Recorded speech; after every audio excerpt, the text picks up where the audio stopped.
We all decided you're not invited to the wedding, my mom said with a smirk. Good to know, I replied. I moved the $8,600 honeymoon fund back to my account and canceled the flights I booked in her name. By morning, I had 28 missed calls and one message that changed everything. Trip canceled.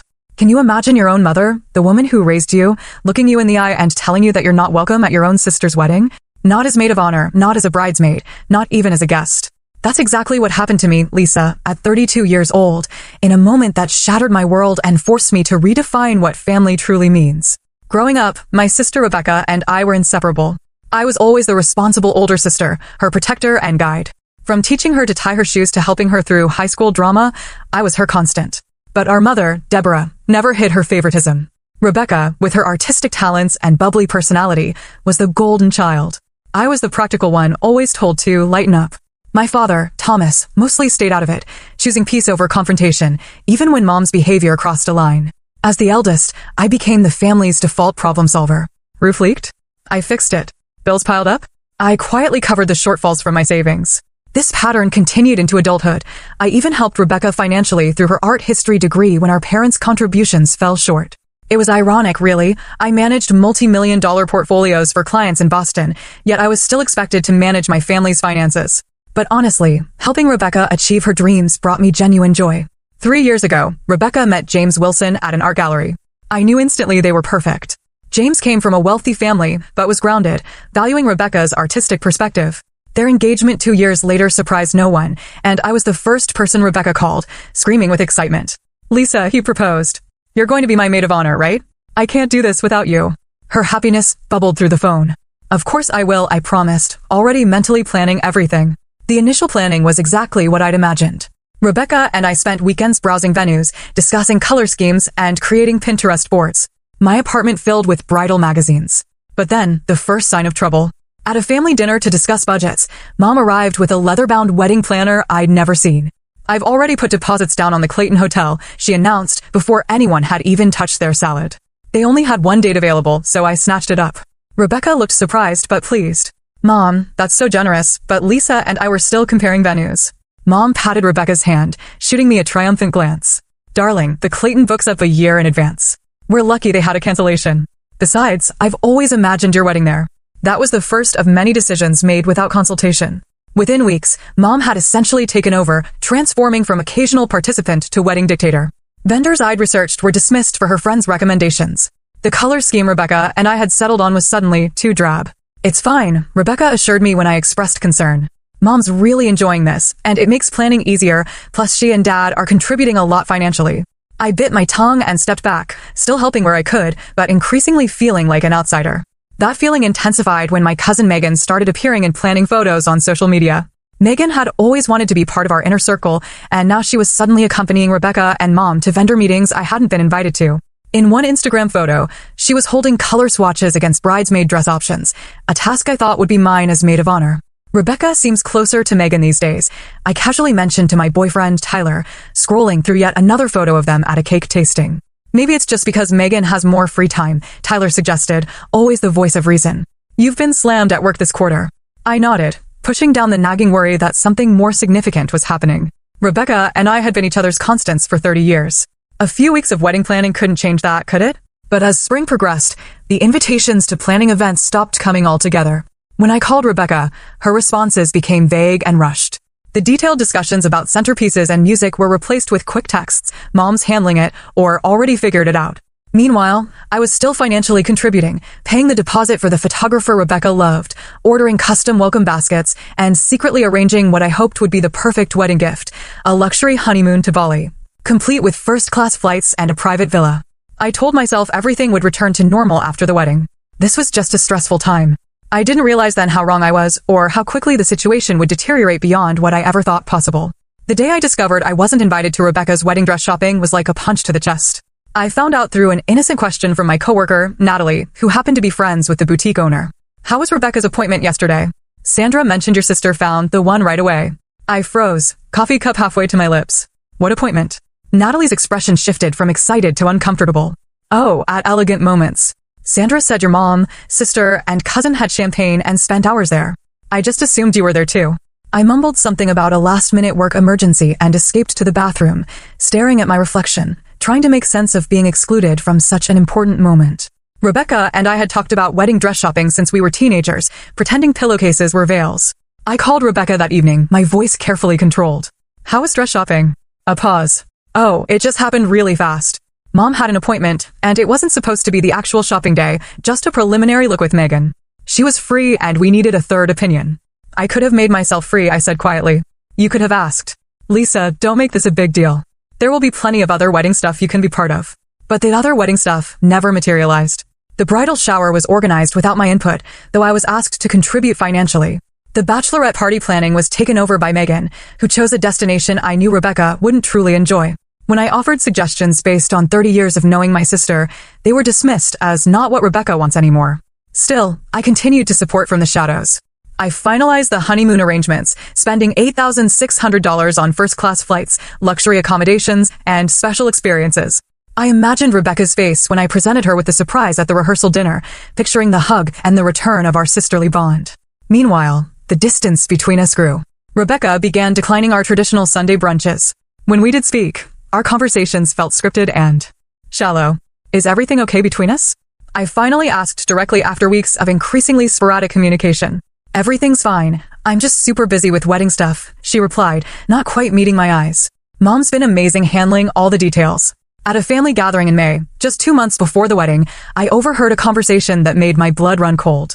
I had stepped into the kitchen to refill my water glass when I heard my name from the adjacent dining room. Lisa's always been difficult, my mother's voice carried clearly. Rebecca's finally seeing it now. Always has to control everything, make everything about her accomplishments. It must be hard for Rebecca, Megan responded, her voice dripping with fake sympathy.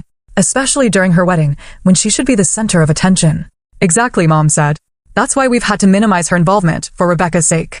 I stood frozen, water overflowing my glass as their words sank in. My own mother was actively working to exclude me from my sister's wedding, painting me as some sort of attention-seeking monster to anyone who would listen. That night, I broke down to Tyler, finally voicing the fears I'd been suppressing for months.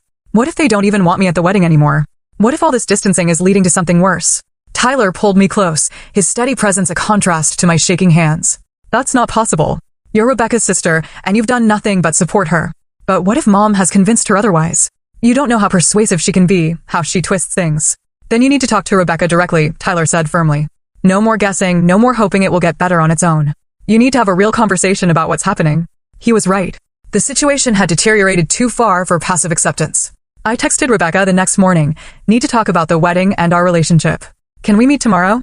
Her response came hours later, really busy with wedding stuff. Come to Mom and Dad's on Thursday at 7 o'clock. We can talk then. Those 5 days were among the longest of my life. I rehearsed what I would say, how I would calmly express my hurt without accusation. I reminded myself that Rebecca might be caught in the middle, pressured by our mother's strong personality. I arrived at our parents' house Thursday evening with a heart full of hope for reconciliation and clarity. I had no idea I was walking into an ambush that would shatter my relationship with my family and force me to redefine what loyalty and self-respect truly meant. The evening air felt unusually still as I parked outside my parents' colonial-style home. The familiar driveway where Rebecca and I had played hopscotch as kids now felt like foreign territory. I checked my reflection, straightened my blouse, and took a deep breath. Mom answered before I could even ring the bell, her expression unreadable. We're in the living room, she said curtly, turning without waiting for my response. The scene inside felt staged. Dad sat in his usual armchair, looking uncomfortable and slightly gray. Rebecca perched on the edge of the sofa, eyes down, fingers twisting in her lap. Mom positioned herself standing behind Rebecca, one hand on the sofa back in what looked like a protective stance. And there, in what had always been my spot during family discussions, sat Megan, looking simultaneously smug and concerned. What's going on? I asked, remaining standing when no one offered me a seat. Rebecca, I thought we were going to talk about the wedding. That's why we're all here, Mom interjected before Rebecca could speak. There's something you need to understand about the wedding. A strange stillness settled over me, a calm before a storm I could feel approaching. We've been discussing things, Mom continued, her voice taking on the patronizing tone she'd perfected over decades, as a family, and we all agreed that your involvement in the wedding has become problematic.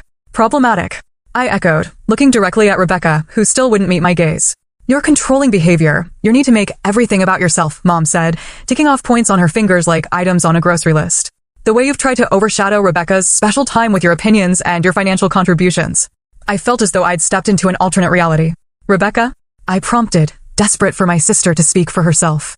She finally looked up, her expression a mixture of guilt and rehearsed resolve. It's just been really stressful, Lisa. Every time you get involved, there's tension. Mom thinks. Mom thinks. I repeated softly. What do you think, Rebecca? Before she could answer, Mom stepped forward, placing herself partially between us. What Rebecca thinks is that her wedding should be a happy occasion, and frankly, your presence would make that impossible. The room seemed to tilt slightly as her words registered. My presence? At the planning? You mean? Mom's lips curved into what can only be described as a smirk, satisfaction gleaming in her eyes at finally delivering the blow she'd been orchestrating for months. We all agreed, she said, enunciating each word like she was savoring a fine wine. You're not welcome at the wedding. Not as maid of honor, not as a bridesmaid, not as a guest. It's better for everyone this way. The silence that followed was absolute. I could hear the antique clock on the mantel ticking, marking seconds in a moment that felt endless. Dad shifted in his chair but said nothing. Megan had the decency to look at the floor. And Rebecca, my sister, my best friend since her first breath, sat in complicit silence, effectively ending 30 years of sisterhood. I see, I said finally, surprised by the steadiness of my own voice. And when was this decision made? We've been moving this direction for months, Mom replied, clearly pleased by my calm reaction, mistaking shock for acceptance. Rebecca asked Megan to be her maid of honor weeks ago. We just needed to make it official. I turned to Megan, who now met my gaze with a challenging look. Congratulations, I said flatly. It's nothing personal, she replied, the lie transparent. I almost laughed at the absurdity. Nothing personal about replacing me in my sister's wedding? In my sister's life? Rebecca, I tried one more time. Is this really what you want? Mom answered again. Rebecca wants a drama-free wedding. You've always been too controlling, too opinionated. Everything has to be your way. The venue wasn't good enough. The caterer wasn't up to your standards. That's not true, and you know it. I interrupted, feeling the first crack in my composed facade. I've supported every decision, even when I wasn't consulted. I've contributed thousands of dollars without being asked. See, there it is. Mom pointed accusingly. Throwing your money in our faces. Using your financial contributions to control the wedding. That's exactly why you can't be there. I looked at my father, silently pleading for him to say something, anything. He met my eyes briefly, then looked away, his lifelong pattern of avoiding conflict winning out even now. A strange calm settled over me then, a clarity cutting through the hurt and confusion. This wasn't a misunderstanding. This wasn't something that could be fixed with a heart-to-heart. This was a carefully orchestrated exclusion, months in the making. Good to know, I said simply. I turned and walked toward the door, my movements mechanical. Behind me, I heard Rebecca call my name once, softly, but no footsteps followed. No one tried to stop me. The drive home passed in a blur. Streetlights smeared like watercolors as unexpected tears filled my eyes. I pulled over twice when the road became too blurry to navigate safely. My phone buzzed repeatedly with incoming texts, but I couldn't bring myself to look at them. When I finally reached my apartment, Tyler was waiting, his face full of hopeful expectation that crumbled the moment he saw me. What happened? He asked immediately, pulling me into a hug. The whole story poured out in disjointed fragments between sobs. The ambush, Mom's cruel smirk, Rebecca's betrayal, Dad's silence, Megan's triumph. They can't do this, Tyler said when I finished, outrage clear in his voice. You're her sister. You've done nothing but support her. Apparently that doesn't matter, I whispered, emotional exhaustion beginning to set in. Mom's been working on this for months, turning Rebecca against me, making me out to be some kind of villain. What are you going to do? Tyler asked, his hand warm against mine. I stared out the window at the city lights below, feeling hollow yet somehow lighter, as if the worst had happened and now I could begin to rebuild. I don't know yet, I admitted. But I know I deserve better than this. All of this. What I didn't realize then was that the confrontation that evening wasn't the end of the story. It was merely the setup for what would come next, both the depths of betrayal and the unexpected path to healing that would follow. In the coming days, sleep eluded me. I lay awake replaying the scene at my parents' house, analyzing every word, every look, searching for something I might have misunderstood or misinterpreted. But the memory of my mother's satisfied smirk as she delivered her verdict left no room for ambiguity.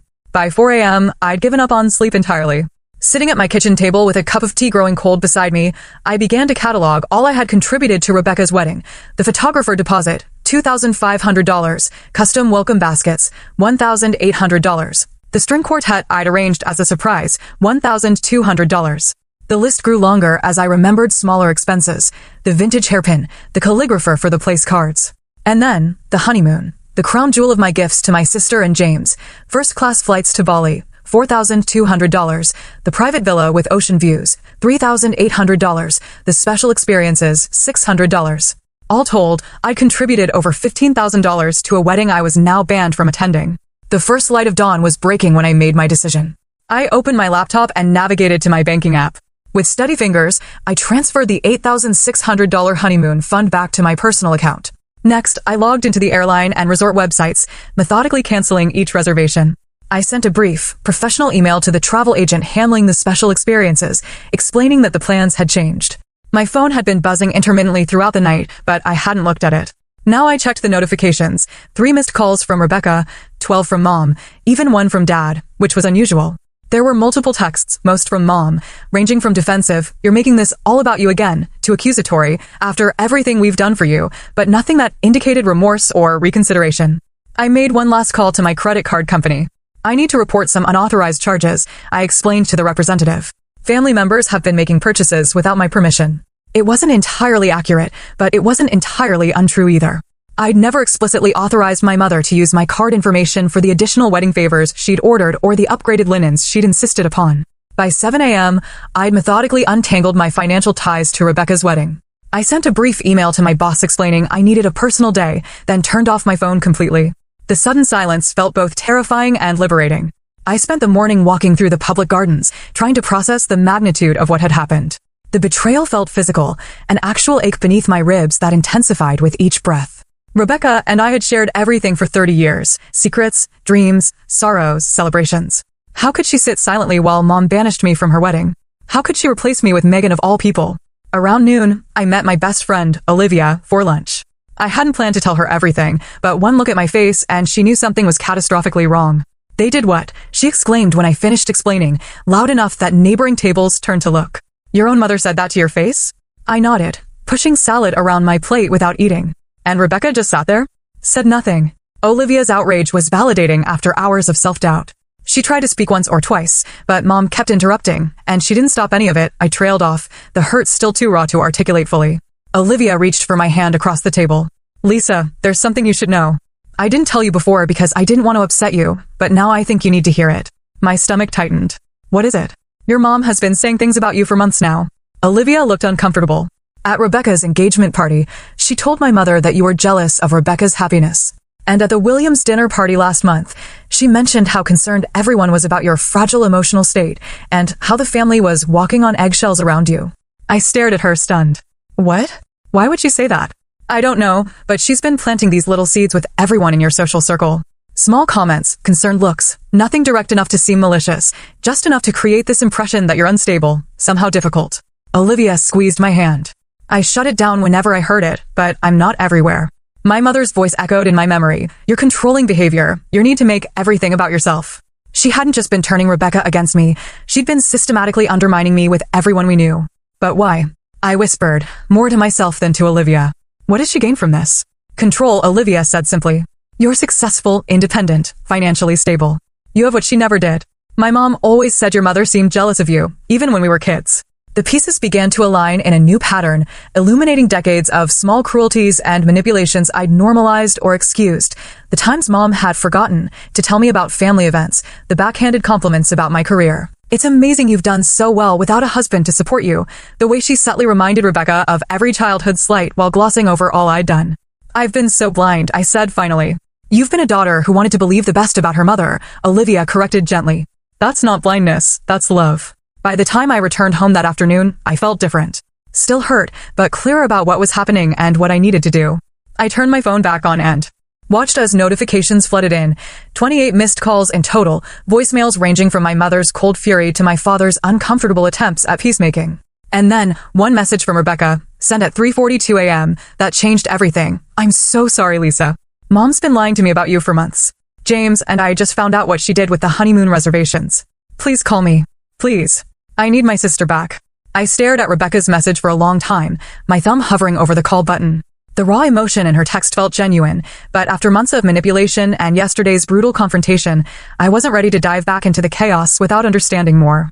The other messages painted a picture of family implosion. Mom's voicemails evolved from righteously indignant, "How dare you cancel the honeymoon after promising it as a gift," to threatening, "You've left me no choice but to tell everyone about your behavior," to an unconvincing attempt at reconciliation. "We can still fix this if you apologize." Dad's messages were fewer and more subdued.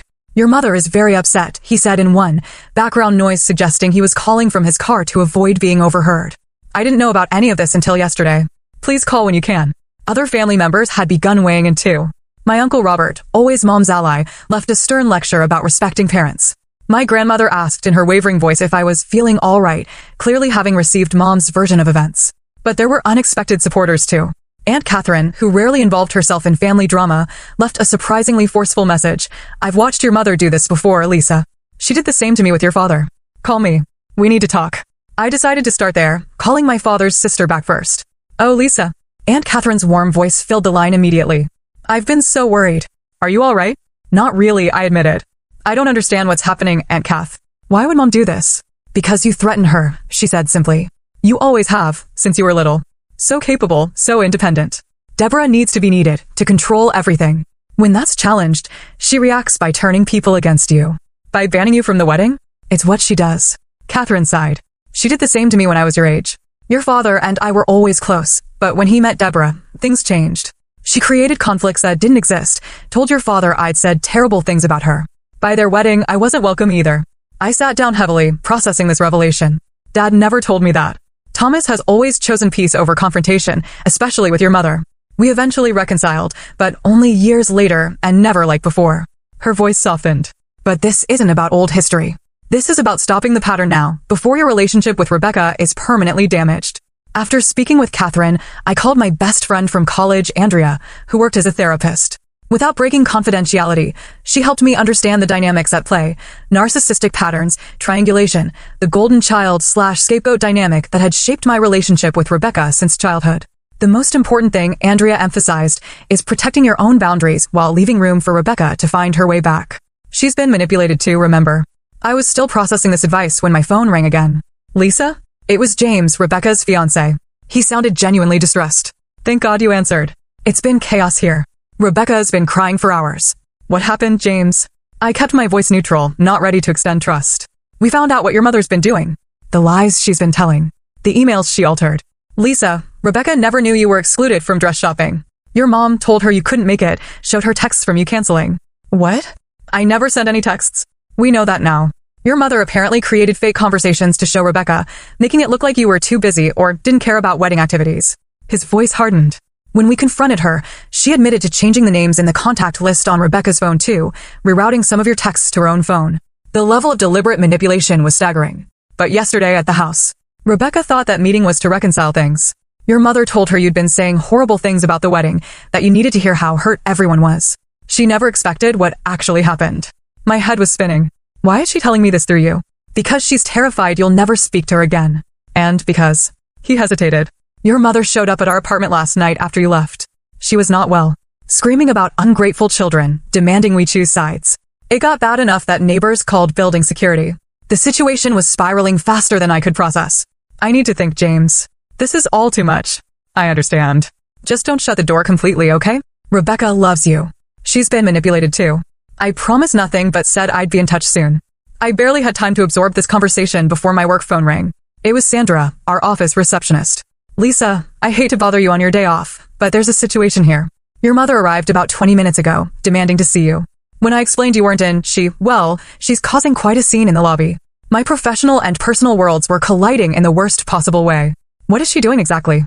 "Making accusations, telling anyone who'll listen that you've stolen money from her, that you're experiencing some kind of breakdown." Sandra lowered her voice. "Mr. Daniels is trying to handle it, but she's becoming increasingly erratic." "I'll be right there," I said, grabbing my keys. The 15-minute drive to my office felt like entering a battle zone. Mom had never visited my workplace before, had shown minimal interest in my career beyond how it benefited the family financially. Now she was there, deliberately targeting the professional reputation I'd spent years building. I arrived to find security escorting my mother from the building, her voice carrying across the lobby. "You don't know what she's capable of. She's always been troubled." The embarrassment was acute, burning across my face as colleagues watched the scene unfold. Mr. Daniels, my direct supervisor, approached with concern. "Lisa, take whatever time you need to handle this personal matter," he said quietly. "Your work speaks for itself. No one here is paying attention to unfounded accusations." His support should have been comforting, but the public spectacle left me feeling exposed and violated. This wasn't just about a wedding anymore. Mom was actively trying to destroy the foundations of my life, my reputation, my relationships, my career. As security guided my mother to the parking lot, her eyes locked with mine across the lobby. Instead of the remorse or shame one might expect, I saw only cold fury and something worse, satisfaction at having disrupted my carefully ordered world. In that moment, something shifted within me. The hurt child seeking maternal approval disappeared, replaced by a clear-eyed adult who could finally see the pattern of manipulation for what it was. This wasn't love. This wasn't family. This was abuse, and it had gone on long enough. I returned to my apartment and made a decision.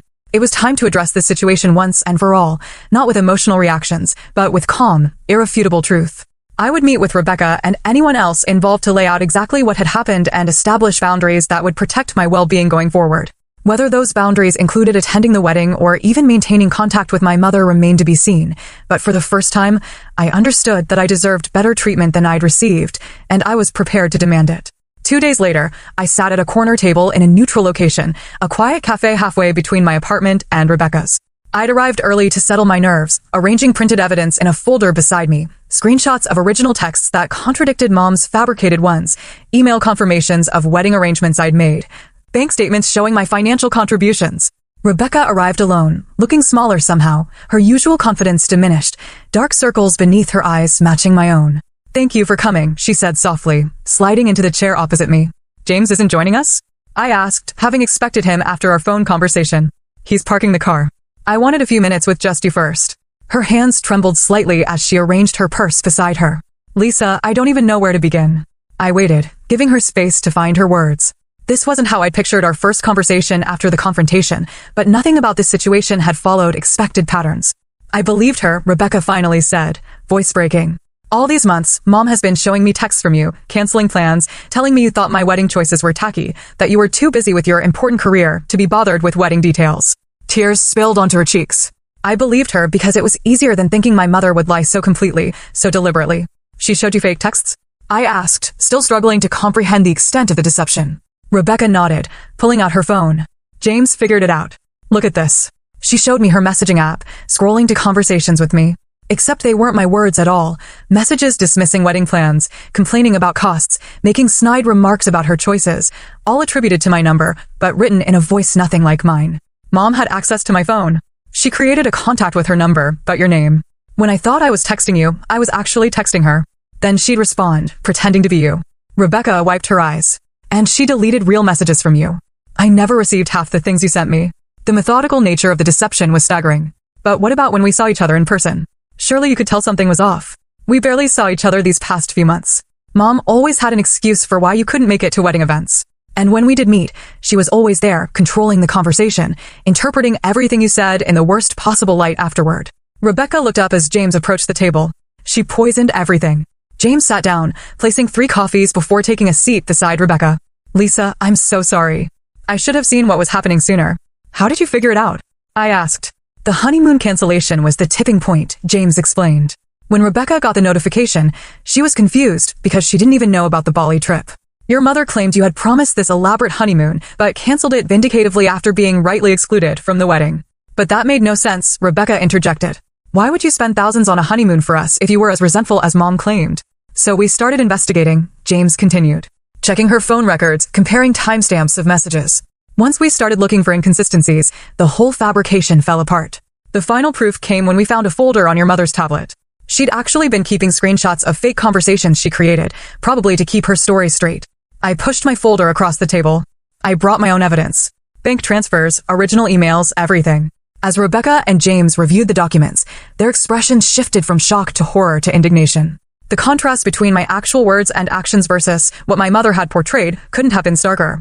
"That day at your parents' house," James said, "Rebecca thought we were meeting to clear the air about miscommunications. She had no idea your mother was planning to ban you from the wedding."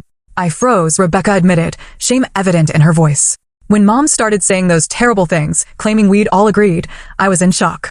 By the time I processed what was happening, you were already gone. Her hand reached for mine across the table. "Lisa, I never agreed to exclude you from my wedding. Never. You're my sister, my best friend. I can't get married without you there." The validation of my experience brought a rush of emotion I hadn't expected. For months, I'd been gaslit into questioning my own perceptions, my own worth in my family. "We need to talk about Mom," I said once I could trust my voice again. "This isn't normal behavior. This is deliberate, calculated manipulation." "It gets worse," James said grimly. "After you left that night, Rebecca confronted your mother. The things she said, the venom, it was like watching someone transform into a different person. Rebecca nodded. She admitted to everything, but with no remorse. She said she was protecting me from your negative influence. When I said I wanted you back in the wedding, she threatened to withdraw all financial support and tell everyone in the family I was having a pre-wedding breakdown. Just like what she's been saying about me, I murmured. Exactly, James confirmed. It's a pattern she uses to discredit anyone who challenges her. We spent the next hour mapping out the full extent of my mother's manipulation, the altered texts, the diverted invitations, the rumors spread throughout our social circle, the financial control. Each revelation built upon the last, creating a comprehensive picture of calculated emotional abuse spanning decades. I've arranged a meeting, I finally said, with Dad, Aunt Catherine, and a few other family members who need to hear the truth. A neutral family intervention of sorts. When? Rebecca asked. Tomorrow evening. Will you come? She nodded without hesitation. Of course. It's time everyone knew the truth. The family meeting the following evening was both difficult and necessary. We gathered in Aunt Catherine's living room. Myself, Rebecca, and James, Dad, Aunt Catherine, and Uncle Paul, and our maternal grandmother, Martha, who had specifically asked to be included after receiving concerning calls from Mom. I presented the evidence methodically, without emotion. The fake texts, the financial records, the witness accounts of Mom's public behaviors. Catherine shared similar experiences from decades earlier. James described Mom's meltdown at their apartment. Dad sat silent throughout most of the presentation, his face growing increasingly gray as the evidence mounted. When he finally spoke, his voice was barely audible. I knew some of it, he admitted. Not the extent, but enough that I should have done something long ago. He looked at me with eyes full of regret. I chose peace over protecting you. I'm so sorry, Lisa. Mom arrived last, having been told this was a wedding budget discussion. Her confident entrance faltered when she saw the assembled group and the evidence spread across the coffee table. What is this? She demanded, eyes darting between faces. A chance for truth, I said simply. What followed was both predictable and painful. Initial denial, accusations of conspiracy against her, attempts to win allies through familiar manipulation tactics. When those failed, rage cold and cutting, then hot and uncontrolled. And finally, when cornered by irrefutable evidence, tears and claims of misunderstanding, of only wanting what was best for the family. I will not be treated this way, she declared when everyone remained unmoved by her performance. After everything I've done for this family, for Rebecca's wedding. About the wedding, Rebecca interrupted, standing to face our mother directly. Lisa will be my maid of honor, as I always wanted. If you can't accept that and behave respectfully toward her, then you will have a severely limited role in both the wedding and our lives going forward. Mom's face contorted with shock. You would choose her over your own mother? I'm choosing truth over manipulation, Rebecca replied steadily. I'm choosing health over toxicity. Your father will never allow this. Mom turned to Dad, expectation clear in her expression. For perhaps the first time in their marriage, Dad didn't yield to keep the peace. Deborah, enough. Look at what you've done. Look at the evidence. This stops now. The intervention didn't end with a neat resolution. Mom left in a fury, promising consequences for our betrayal. But something fundamental had shifted. The pattern of manipulation had been exposed, named, and rejected by those it was designed to control. As difficult family members and wedding dynamics go, we were far from the finish line, but for the first time, I felt we were all walking in the same direction, toward truth and healthier relationships, regardless of what that might mean for the wedding now just weeks away. The week before Rebecca's wedding arrived with a tentative new normal establishing itself within our fractured family. After the intervention, Mom had cycled through various tactics, icy silence, tearful pleas for understanding, rage-filled accusations, and finally, a grudging outward acceptance of the new boundaries we'd established. Dad had surprised us all by standing firm in his support of Rebecca's decision to reinstate me as maid of honor. After decades of choosing peace over confrontation, he seemed to have found a reserve of strength none of us knew he possessed. I should have protected you both long ago, he told me during a private conversation on my apartment balcony, city lights twinkling below us. I convinced myself that saying nothing was the same as keeping the peace. I was wrong. Why now, Dad? I asked gently. What changed? He stared into his coffee cup for a long moment. Seeing it all laid out like that, the deliberate nature of it. I couldn't hide from it anymore. And honestly, Lisa, I'm tired. Tired of walking on eggshells, tired of pretending everything is fine when it isn't. His vulnerability was both shocking and healing. This new version of my father, willing to acknowledge hard truths, to apologize, to change, gave me hope that genuine transformation might be possible. Rebecca and I had been rebuilding our relationship day by day, our bond bruised but not broken. We'd spent long hours talking through the manipulations that had driven us apart, grieving the months of sisterhood we'd lost.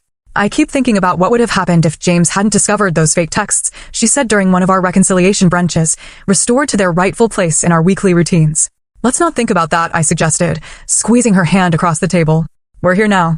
As for Mom, the family had presented her with clear conditions. She could participate in the wedding, but her role would be significantly restricted. No more unilateral decisions, no private conversations with vendors, no attempts to isolate or manipulate any family members. And if I refused these conditions, she'd asked, the word dripping with disdain. Then you'll attend as a guest only, with no input on any elements of the ceremony or reception, Rebecca had stated firmly. To everyone's surprise, Mom had eventually agreed, though her compliance seemed more strategic than genuine. The flashes of resentment in her eyes, quickly masked by artificial pleasantness, told the true story. My own journey through this ordeal had been transformative in unexpected ways. The initial devastation had given way to clarity about family dynamics I'd normalized for too long. Working with a therapist specializing in family trauma, I'd begun to recognize patterns of enabling and people-pleasing in my own behavior that had made me vulnerable to manipulation. Your worth isn't measured by what you provide to others, Dr. Marshall reminded me during a particularly difficult session. Not financially, not emotionally, not practically. These words became a mantra as wedding preparations entered their final phase. I reinstated my role as maid of honor with a newfound sense of boundaries. Yes, I would help coordinate the bridesmaids and assist Rebecca with last-minute details. No, I would not deplete my savings or sacrifice my well-being to manage everyone else's emotions. I'd also rebooked a modified version of the honeymoon package for Rebecca and James, still generous, but scaled to reflect my new understanding of healthy giving. This is a gift freely given, with no strings attached, I told them when presenting the revised itinerary, not a payment for inclusion or affection. The wedding day itself arrived, sunny and clear, a beautiful contrast to the emotional storms of previous months. The ceremony was scheduled for 4 p.m. at the Clayton Hotel, leaving the morning and early afternoon for preparations. Mom maintained her promised behavior, though the effort visibly strained her. Her interactions with me were minimal, but outwardly polite, her attention focused on playing the role of mother of the bride perfectly for the gathering guests. As I helped Rebecca into her wedding dress, the one I hadn't been present to see her choose, I felt a momentary pang of loss for the uncomplicated joy this day should have held. Rebecca caught my expression in the mirror. I wish we could erase the last few months, she said softly. I don't. I surprised myself by responding. As painful as it was, it brought truth into the open. We can build something healthier now. She turned to face me, radiant in ivory lace. When did my big sister get so wise? Probably around the time my little sister got so brave, I replied, carefully adjusting her veil. The ceremony proceeded beautifully. I stood proudly beside Rebecca, holding her bouquet as she and James exchanged vows, full of authentic emotion. Mom sat in the front row beside Dad, her composure perfect, her eyes occasionally meeting mine with unreadable emotion. It was during the reception that the most unexpected moment of healing occurred. As guests mingled during cocktail hour, I found myself momentarily alone near the gift table, adjusting some displaced cards. The calligraphy is beautiful, Mom's voice came from behind me. That was your doing, wasn't it? I turned, braced for criticism disguised as a compliment, but her expression held something I rarely saw directed at me, genuine appreciation. Yes, I answered simply. Rebecca mentioned loving hand lettering, so? Mom nodded, an uncomfortable silence stretching between us. Finally, she spoke again, her voice lower, less certain. You've always noticed those details about people. What they love, what matters to them. I never had that gift. The admission, so small yet so significant coming from her, left me momentarily speechless. The therapist Catherine recommended, Mom continued, looking anywhere but at me, says I need to practice acknowledging other strengths without feeling diminished by them. A brief, humorless laugh. Apparently, I have work to do in that area. You're seeing a therapist? I couldn't keep the surprise from my voice. Your father insisted, after everything. She trailed off, then squared her shoulders. I don't expect this to fix things between us. I know that will take time, if it's even possible. But I am trying. It wasn't an apology. It wasn't a transformation. But it was a tiny crack in the fortress of denial she'd built around herself, and for today, that was enough. 1 month after the wedding, our family began tentative group therapy sessions. Mom attended reluctantly at first, then with increasing willingness as the framework gave her acceptable ways to express her needs without manipulation. Dad found his voice, gradually speaking truths long suppressed. Rebecca and I strengthened our sisterhood, now built on mutual respect rather than codependent patterns. My own healing journey continued independently as well. I established clearer boundaries in all relationships, not just with family. I learned to recognize when my helping veered into unhealthy territory, and most importantly, I began to value myself apart from what I could provide or do for others. Tyler had been my rock throughout the entire ordeal, his steadfast support never wavering. 6 months after Rebecca's wedding, during a weekend hike to our favorite mountain overlook, he proposed.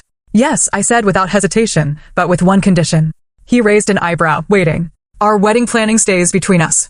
Small committee, clear boundaries. No drama. His laughter echoed across the valley below us. Deal. Life continued to evolve in the years that followed. Mom's progress came in fits and starts, some days showing genuine growth, others falling back into old patterns. Dad discovered a newfound confidence that revitalized not just his marriage, but his long-deferred personal interests. Rebecca and James welcomed their first child, making me an aunt to a little girl whose middle name, Lisa, brought tears to my eyes.